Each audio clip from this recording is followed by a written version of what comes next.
ಕಲಬುರಗಿಗೆ ಯಾಕೆ ಬರ್ತಿಲ್ವ ಅಂತ ಹೇಳಿ. ಕಲಬುರಗಿಲಿ ಯಾವ್ಯಾವ ಕಂಪ್ನಿ ಇದೆಯಂತೆ? ಅಲ್ಲ, ನೀವು ಹೇಳಿ ನನಗೆ. ನಿಮ್ಮ ಅಪ್ಪ ಮಕ್ಕಳು ನೀವು ಕಳೆದ 50 ವರ್ಷಗಳಿಂದ ಕಲಬುರಗಿಗೆ ಏನು ಮಾಡಿದ್ರಿ? SSLC ರಿಸಲ್ಟ್ ಬಂದರೆ ಲಾಸ್ಟಿಂದ ಫಸ್ಟ್ ಇವರು. ಮಗನೂ ಓದಲಿಲ್ಲ, ಅವ್ರ ಕ್ಷೇತ್ರದ ಜನನೂ ಓದಲ್ಲ ರೀ ಮಕ್ಕಳು. ಇದೆ IT-BT ಖಾತೆ ಸಚಿವರಾಗಿದ್ದಾರೆ, rural development and Panchayat Raj ಆಗಿದೆ. ಒಂದು ದಿನನಾದ್ರೂ ಅವ್ರ ಇಲಾಖೆ ಬಗ್ಗೆ ಮಾತಾಡಿದಾರೇನ್ರಿ? ಬ್ಲಾಕ್ ಹಬ್ಬ ಕಂಪನಿ ಅಷ್ಟೆಲ್ಲ ರೋಡ್ ಸರಿ ಇಲ್ಲ, ನಾವು ಬೇರೆ ಕಡೆ ಹೋಗ್ತಾ ಇದೀವಿ ಅಂತೇಳಿ ಹೇಳಿದ್ರು. ಒಂದಿನಾದ್ರೂ ಈ ವಯ್ಯ ಮಾತಾಡಿದಾರ ಹೇಳಿ? ಇವ್ರ ಇಲಾಖೆ ಬಗ್ಗೆ ಇಷ್ಟವರೆಗೂ IT-BT ಬಗ್ಗೆ ಮಾತಾಡಿದಾರ? ಇವತ್ತವರೆಗೂ ಕೂಡ ಅವರಿಗೆ ಆರ್ಟಿಫಿಷಿಯಲ್ ಇಂಟೆಲಿಜೆನ್ಸ್ ಇರ್ಬೋದು, ಮಷಿನ್ ಲರ್ನಿಂಗ್ ಇರ್ಬೋದು, ಇದರೊಳಗಡೆ ಇವತ್ತು ಇಷ್ಟು ದೊಡ್ಡ ಪ್ರಮಾಣದಲ್ಲಿ ಬೆಳವಣಿಗೆ ಆಗ್ತಾ ಇದೆ. ಸೆಮಿ ಕಂಡಕ್ಟರ್ ಯೂನಿಟ್ಗಳಿರ್ಬೋದು. ಒಂದು ದಿನನಾದ್ರೂ ವಯ್ಯ ಮಾತಾಡಿದಾರೇನ್ರಿ? ಪ್ರತಿನಿತ್ಯನೂ ಅಲ್ಲಿ ಹೋಗಿ ತೆಲಂಗಾಣಕ್ಕೆ ಎಲ್ಲರೂ ಹೋಗ್ಬಿಟ್ಟು ₹1 ಲ್ಯಾಂಡ್ ಕೊಡ್ತಾ ಇದ್ದಾರೆ, ಅದಕ್ಕೋಸ್ಕರ ಆ ಕಡೆಗೆ ಹೋಗ್ತಾ ಇದ್ದಾರೆ. ಈ ವಯ ಯಾವತ್ತೂ ಅದ್ರ ಬಗ್ಗೆ ಮಾತಾಡಲಿಲ್ಲ. ಆಮೇಲೆ ಒಂದು ತಿಳ್ಕೊಳ್ರಿ, ಕಳೆದ ಹೆಚ್ಚು ಕಡಿಮೆ 5 ದಶಕಗಳಿಂದ ಅವ್ರ ತಂದೆ ಎಷ್ಟು 9 ಸಾರಿ MLA, 2 ಸಾರಿ MP, 2009 ಮತ್ತು 2014 MP, 9 ಸಾರಿ MLA, 2 ಸಾರಿ MP, 1 ಸಾರಿ ರಾಜ್ಯಸಭಾ ಸದಸ್ಯರು. ಕಲಬುರ್ಗಿ ಇವತ್ತು ಹೆಂಗಾಗಿದೆ ರೀ?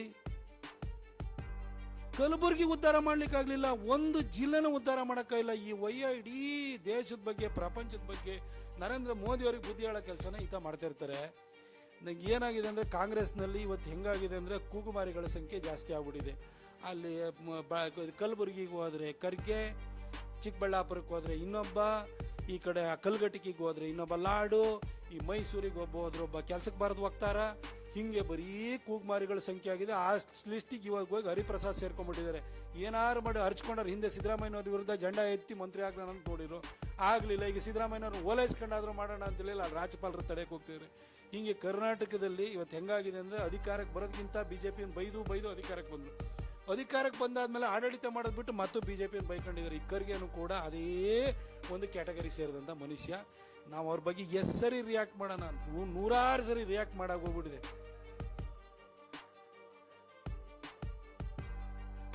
ಹಾಗಾದ್ರೆ ಕಲಬುರಗಿಗೆ ಯಾಕೆ ಬರ್ತಿಲ್ವ ಅಂತ ಹೇಳಿ. ಕಲಬುರಗಿಲಿ ಯಾವ್ಯಾವ ಕಂಪ್ನಿ ಇದೆಯಂತೆ? 40-50 ವರ್ಷಗಳಿಂದ ನಿಮ್ಮ ಅಪ್ಪನ 9 ಸಾರಿ ಗೆಲ್ಸಿದ್ದಾರೆ, ನಿಮ್ಮನ್ನ 3 ಸಾರಿ ಗೆಲ್ಸಿದ್ದಾರೆ, ನಿಮ್ಮ ಅಪ್ಪನ 2 ಸಾರಿ ರಾಜ್ಯಸಭಾ ಮೆಂಬರ್ ಮಾಡಿದ್ದಾರೆ, ಅಲ್ಲ ಇದು ಲೋಕಸಭೆ ಕಳಿಸಿದ್ದಾರೆ. ಕಲಬುರಗಿಗೆ ಯಾಕೆ ಬರ್ತಾ ಇಲ್ಲ? ಬರೀ ಕಲಬುರಗಿ ಊರು ತುಂಬಾ ಹೊಂದಿಗಳೇ ಕಾಣಿಸ್ತವಲ್ರಿ. ಕಲಬುರಗಿ ಯಾಕೆ ಬರ್ತಾ ಇಲ್ಲ ಅದನ್ನ ಹೇಳಕ್ ಹೇಳಿ. ಒಂದು ಕಂಪನಿ ಹೇಳ್ರಿ. ಈ ಕಾಂಗ್ರೆಸ್ ಪಕ್ಷ ಕರ್ನಾಟಕಕ್ಕೆ SM ಕೃಷ್ಣ ಅವರಂತ ಮಹಾನುಭಾವನ ಕೊಟ್ಟಿದಂತ ಪಕ್ಷ ಅದು. Tier 2, Tier 3 ಸಿಟೀಸ್ ಅಲ್ಲಿ ಮೈಸೂರು ಇರ್ಬೋದು, ಮಂಗಳೂರು ಇರ್ಬೋದು, ಹುಬ್ಳಿ ಧಾರವಾಡ ಇರ್ಬೋದು, ಬೆಳಗಾಂ ಇರ್ಬೋದು, ಈ ಭಾಗದಲ್ಲಿ ಸಾಫ್ಟ್ವೇರ್ ಕಂಪನೀಸು ಚಿಕ್ಕ ನಗರಗಳಿಗೆ ಹೋಗೋದಕ್ಕೆ ಮೂಲ ಕಾರಣೀಭೂತರು SM ಕೃಷ್ಣ ಅವರು.